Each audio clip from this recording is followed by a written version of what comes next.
নমস্কার। যুক্তি তর্ক সঙ্গে অর্কয়ে আপনাদের স্বাগত।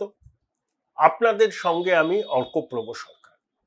প্রধানমন্ত্রী নরেন্দ্র মোদী পঞ্চদেশীয় সফরে ৮ দিনের জন্য বিদেশে গেছেন। জুলাই মাসের ৬ তারিখ থেকে ব্রিক্সের সম্মেলন শুরু হচ্ছে ব্রাজিলে। কথা ছিল চীনের প্রেসিডেন্ট শি জিনপিং যাবেন, কিন্তু শি জিনপিং যাচ্ছেন না, চীনের প্রধানমন্ত্রী যাচ্ছেন লি খাচিয়াং। রাশিয়ার কাজানে ওই ব্রিক্স সম্মেলনে পার্শ্ব বৈঠক হয়েছিল শি জিনপিং এবং মোদিজির। আমরা প্রত্যাশা করেছিলাম যে ব্রাজিলেও শি জিনপিং এর সঙ্গে মোদিজির পার্শ্ব বৈঠক একটা হবে, তাতে ভারত এবং চীনের মধ্যে সরাসরি বিমান যোগাযোগ শুরুর ব্যাপারটা ঘোষণা করবেন তারা। কিন্তু শি জিনপিং যাচ্ছেন না। কেন যাচ্ছেন না? একটা ব্যাখ্যা করছে কূটনৈতিক মহলে।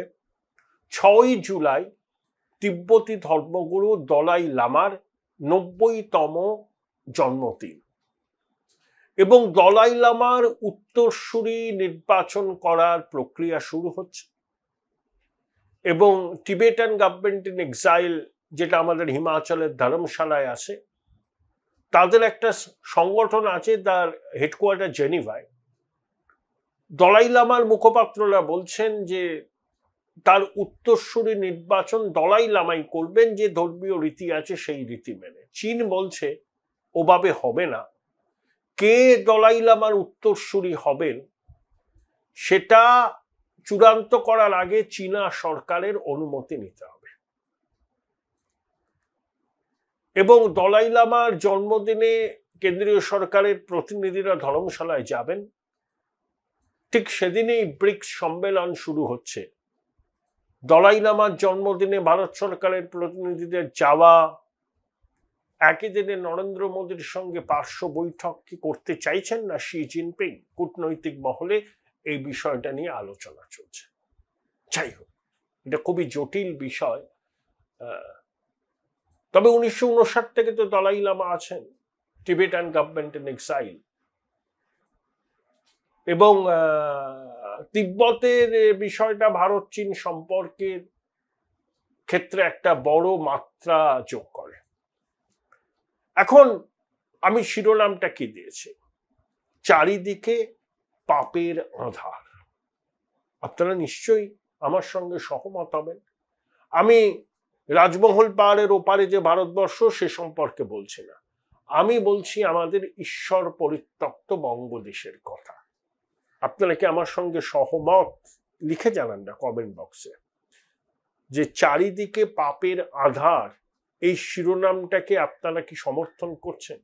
দেখুন, আমি আপনাদের যা মতামত, আমি কিন্তু সেগুলো সবগুলো পড়ার চেষ্টা করি, কারণ আমি বুঝে নিতে চাই আপনারা আমার প্রতিবেদন কিভাবে নিচ্ছেন, তার বক্তব্যকে কতটা গ্রহণ করছেন, কতটা বর্জন করছেন, আপনাদের মূল্যবান মন্তব্য, সাজেশন, আমার কিছু তথ্য বিভ্রান্তি হলে সেটা শুধরে দিচ্ছেন, তার জন্য আমি কৃতজ্ঞ। আমার বিরোধিতা করলেও কোনো অসুবিধা নেই। এই গণতান্ত্রিক বোধটুকু আমার আছে, কারণ গণতান্ত্রিক পরিমণ্ডলে বড় হয়েছি। একটা ভাইব্রেন্ট ডেমোক্রেসিতে পক্ষে বিপক্ষে মতামত থাকবে, এটা একটা ভাইব্রেন্ট ডেমোক্রেসির লক্ষণ, শুভ লক্ষণ। এখন এই পাপের আধার থেকে বেরোনোর পথ কি? দেখুন, আমাদের প্রায় ২ দশক আগে ফিরে যেতে হবে। ২০০৬ সালে বিধানসভা নির্বাচনে বামফ্রন্ট সরকার ২৩৫টা আসন পেল, আর তৃণমূল পেয়েছিল ২৯টা।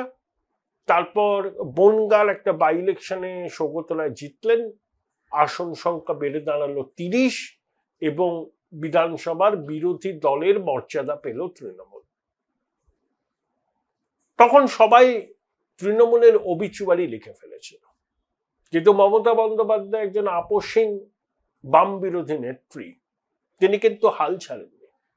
প্রাথমিক বিহ্বলতা কাটিয়ে সিঙ্গুর, নন্দীগ্রামকে পুঁজি করে তারপর একের পর এক নানা ঘটনা ঘটলো, নেতাই থেকে শুরু করে সব, তিনি কিন্তু বাম বিরোধী আন্দোলনকে তুঙ্গে নিয়ে গিয়েছিলেন। তুঙ্গে। জমি রক্ষা কমিটি হলো, বাংলা বাঁচাও ফ্রন্ট হলো। একটা জিনিস লক্ষ্য করতে হবে, মমতা কিন্তু সবাইকে অ্যাকোমোডেট করেছিলেন। 2009 সালের লোকসভা নির্বাচনে তিনি এসইউসিকে একটি আসন ছেড়ে দিয়েছেন। এসইউসি তৃণমূলের সমর্থন ছাড়া তো লোকসভায় যেতে পারতো না, সেই একবারই ওরা গেছে। তারপর বাংলা বাঁচাও ফ্রন্টে কারা কারা ছিলেন দেখুন, বা কৃষি জমি রক্ষা আন্দোলনে পিডিএস ছিল, নকশালরা ছিল, অন্য তারপরে আরো অনেক সপ্তাহ মনে পড়ছে না এখন, আরো অনেক দল ছিল। সুনন্দ সান্যাল, দেবব্রত বন্দ্যোপাধ্যায়ের মতো মানুষজনকেও মমতা বন্দ্যোপাধ্যায় সামিল করেছিলেন। একটা রেনবো কোয়ালিশন তিনি তৈরি করেন। 2011তেও কিন্তু রেনবো কোয়ালিশন ছিল, কংগ্রেস ছিল সেই জোটে। তো মমতা বন্দ্যোপাধ্যায় একটা জিনিস বুঝেছিলেন যে বাম ফ্রন্টকে হারাতে গেলে বিকল্প ফ্রন্টের দরকার। সেই পরীক্ষা তিনি সফলভাবে করেছিলেন। জ্যোতিবাবু বুঝতেন যে বাম ফ্রন্টের গুরুত্ব, বলতেন বারবার বাম ফ্রন্টকে চোখের মণির মতো রক্ষা করতে হবে। বিপ্লবী বাংলা কংগ্রেস কি ছিল তার? সিপিএম এর টিকিটেই জিতত তার লোক। মার্ক্সবাদী ফরওয়ার্ড ব্লক, দুজন বিধায়ক ছিলেন। রাম চ্যাটার্জির জায়গায় প্রতিমবাবু দাঁড়াতেন, তারকেশ্বর থেকে জিতে মন্ত্রী হয়েছিলেন। শরিকদের যা ক্ষমতা তার থেকে বেশি আসন সিপিএম দিত, এবং তারা যাতে দলটা চালাতে পারে সেই জন্য বামফ্রন্ট সরকার সেচ আরএসপি কে দিয়েছিল, জল সম্পদ সিপিআই কে দিয়েছিল, ফরওয়ার্ড ব্লককে খাদ্য দিয়েছিল। অর্থাৎ আগে কংগ্রেস বিরোধী, তারপর তৃণমূল বা কংগ্রেস বিরোধী কোনো ভোট যেন বামফ্রন্টের ছাতা বাইরে না যায়, এটা জ্যোতিবাবু এনশিওর করেছেন। তাহলে আমার বক্তব্য বা আমার মনে হয়, এটা আমার একদম ধারণা, আপনারা বলবেন, যে প্রধান বিরোধী দল বিজেপির উচিত একটা রেনবো কোয়ালিশন তৈরি করা।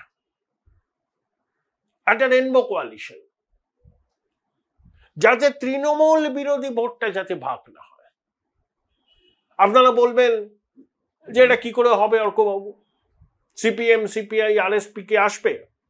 দেখুন, সিপিএম সিপিআই আরএসপি তারা ক্ষীণ থেকে ক্ষীণতম হচ্ছে। এবারের নির্বাচনে দেখবেন সারা বাংলায় তারা হয়তো 4 থেকে 5% ভোট পাবে। আচ্ছা, সিপিএম আরএসপি সিপিআই এলো না, সিপিআইএমএল এলো না, বিজেপির সম্পর্কে তাদের চুতমার কাছে, ফরওয়ার্ড ব্লক আসতে পারে, অ্যাপ্রোচ করতে হবে। ফরওয়ার্ড ব্লকে যতটুকু আছে ততটুকুকে কোঅপ্ট করতে হবে। কিভাবে কোঅপ্ট করতে হবে? মেকানিজম ইভলভ করতে হবে। আরএসপির একটা অদ্ভুত দ্বিচারিতা আছে। আরএসপি পশ্চিমবঙ্গে বামফ্রন্টের সঙ্গে, কেরালায় আবার ইউডিএফ এর সঙ্গে। তাহলে একজন সাংসদ আছেন প্রেমচন্দন, তিনি ইউডিএফ এর শরিক। আমি আরএসপি কে বাদ দিলাম, সিপিআই কে বাদ দিলাম, সিপিএম কে বাদ দিলাম, আমি তো ফরওয়ার্ড ব্লককে অ্যাপ্রোচ করতে পারি, ঘুরিয়ে ডাইরেক্ট ফরওয়ার্ড ব্লক।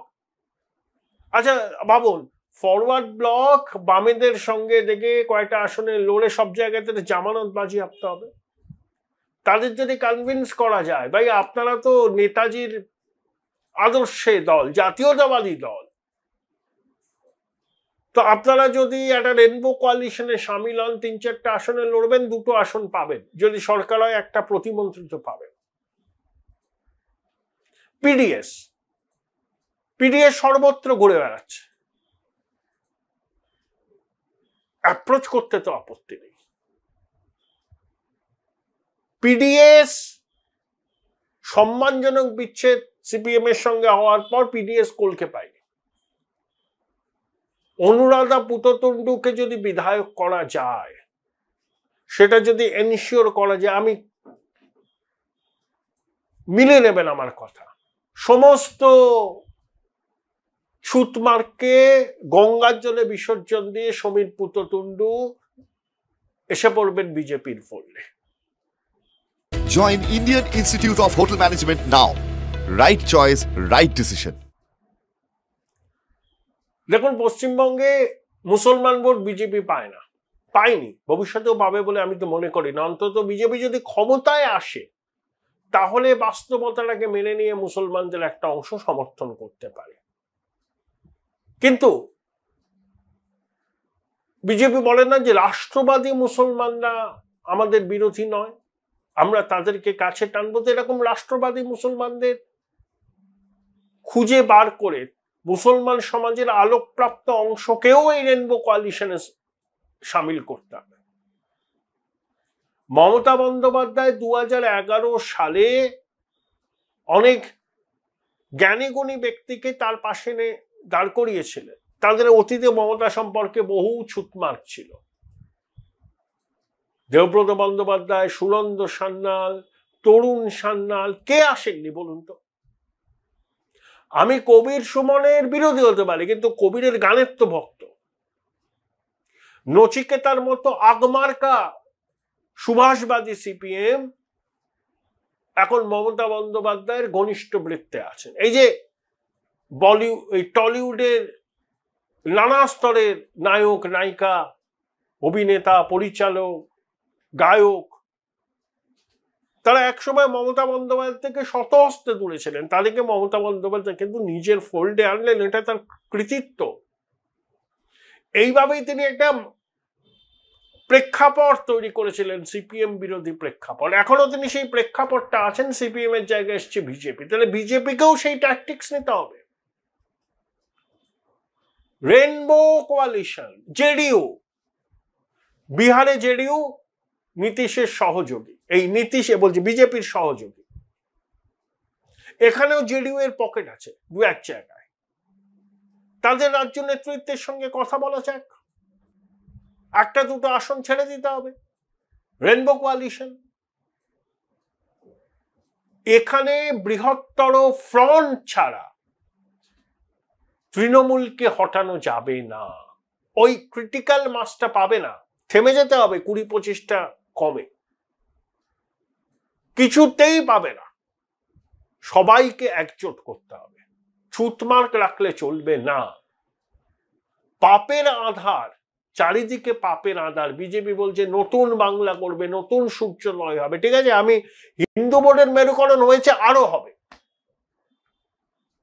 কিন্তু সবাইকে নিয়ে। বিজেপি সম্পর্কে যেটা ছুটমার্ক আছে কিছু মানুষের এখনো আছে, বাঙালি সংস্কৃতি বোঝে না। তাই বাঙালিদের মধ্যে যারা আছে তাদের সঙ্গে ইন্টারঅ্যাক্ট করে করে করে করে তাদেরকে আনতে হবে ফোল্ডে। মমতা বন্দ্যোপাধ্যায়ের প্রতি একই রকম অ্যালার্জি ছিল বাংলার বিদ্বজনদের। সেই মমতা বন্দ্যোপাধ্যায় কিন্তু সফল হয়েছিলেন।